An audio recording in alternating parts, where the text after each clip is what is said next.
Ash from Imagineyourgoddess here, doing another deck profile. We're moving really fast to the Ohio Regionals, which is the ones we're going to be participating in, and also the set release of BT14 and so on. So I'm just kind of want to get some of the older decks out of the way before we move too far into the rest of the set 13 stuff, which we'll be going through this week and next week and so on. So today I'm going to be covering the latest and possibly last build of my Soulless Oracle Think Tank deck. And of course, we start off with our starter Lulu, which was really made to counter, or well, not really counter, but to be a, I can't really get a good flash. It's made to actually be, to make Soulless work as a deck.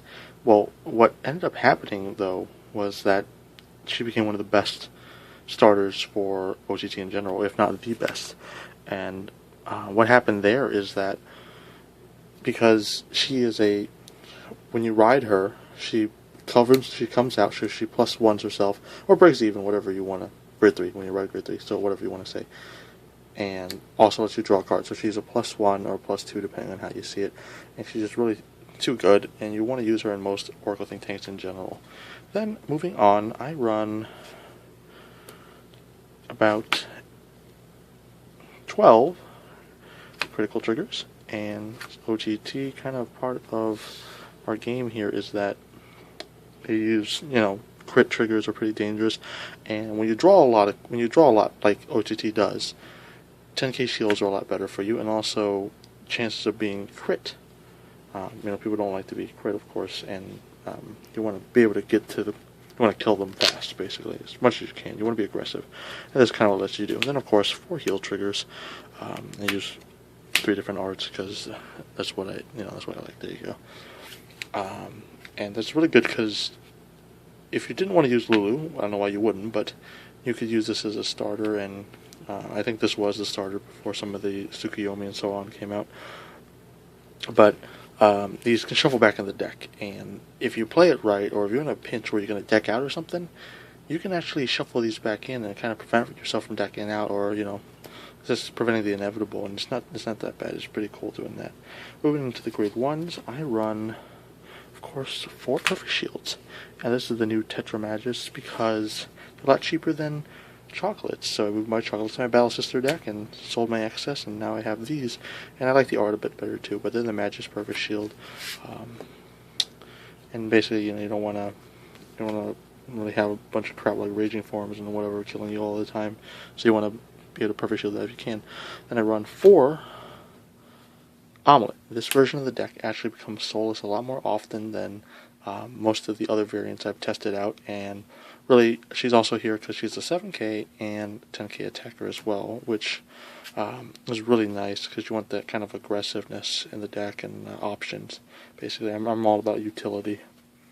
And then, of course, I run 4 of the 8k vanilla. Now, part of the reason of this is because you have Silent Tom in the deck, which, you need to be a 16k to really be much of a threat. And also, because this isn't an archetype deck, thank goodness, nor is it really it's kind of a limit break deck, but not really. She's pretty useful, and 8k keeps you from being rushed. Well, not really, because there's 10k attackers now, but by like random 7k, 6ks, and whatever. And also they're pretty decent boosters for stuff in general. It's cross-rise with their 10k vanillas and whatnot.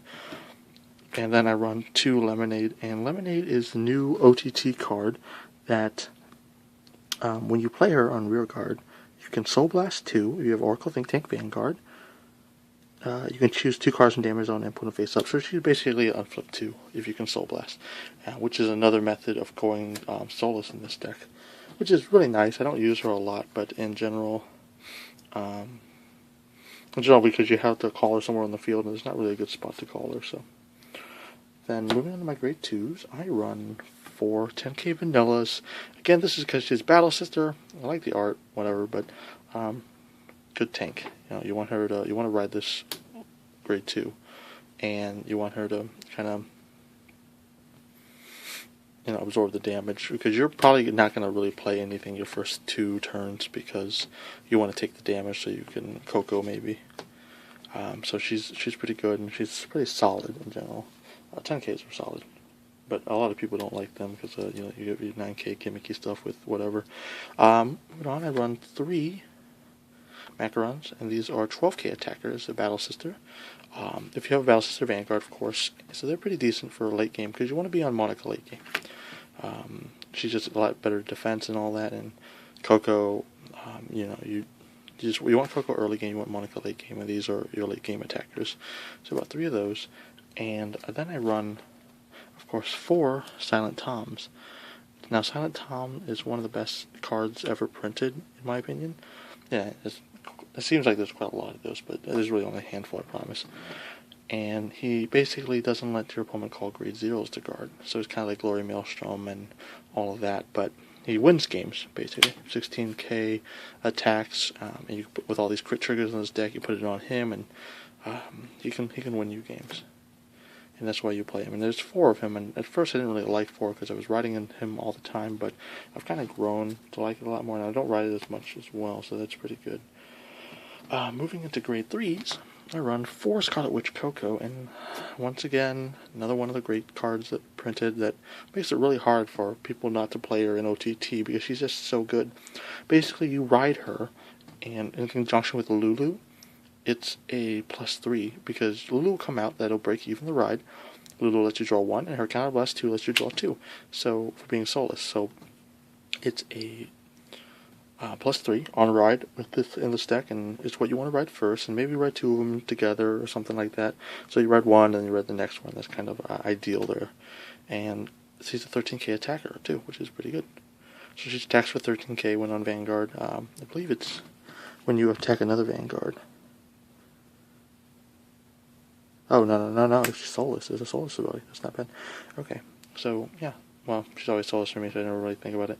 But with Gemini, she becomes a 21K, which swings a magic number, so she hits pretty good, and she draws you a lot of cards, so that's pretty nice about her.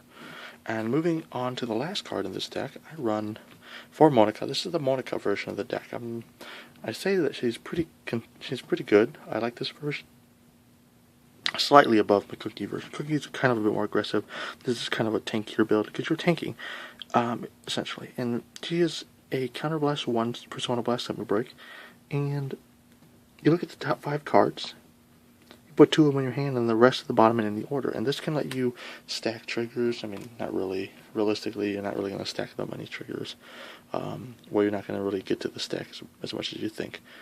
But she lets you get 2 cards out of any of the 5, and that's usually pretty good. And what you can do with her is that you can keep chaining her into her, assuming you get the cards you need, and of course you might need a lemonade or 2 to go off during that chain. But she's pretty good because she lets you chain it. She's not a bad ride if you miss Coco. Ideally, you want to ride Coco though, and she's kind of a late game because late game, 11K defense is pretty good, and well, her ability is cheap, so if you get a heal off, you can use her ability. Whereas Coco, you can also consider as late game in the sense that you're always going to be swinging for 13, essentially. So this is kind of what you want to do. You want to be more defensive, and possibly get some cards, do this at the end game, or just stick on Coco. It's not, it's kind of a toss-up there what you want to do. Overall, this deck has been doing pretty well for me. I did have a little bit of trouble with Link Joker, but I think that's not really the deck as much as I just wasn't, I hadn't been playing for a while, so I just didn't rush Link Joker. I let him kind of sit there and beat me down, and in a game like that, you're not going to really win by doing that, but you can out-tank most people with this deck, and that's kind of why I like OTT in general, because advantage-wise, the best kind of advantage in this game, in my opinion, is ones that either make your opponents lose a card or some sort. So, like actually, killing their units and whatnot, where they have to replace them, and then drawing. So, we have other types of advantage, like stuff from Soul and so on, but I don't think this is as good as these types, and that's kind of why I feel that OTT isn't getting a lot of support as well, because drawing is just a too powerful kind of advantage. On the other side of the spectrum, I'm pretty surprised Narukami and Kagero is getting so much support as well. But that's that. This has been Ash from Imagineyourgoddess. Thanks for watching, and like, subscribe, comment. See you guys next time.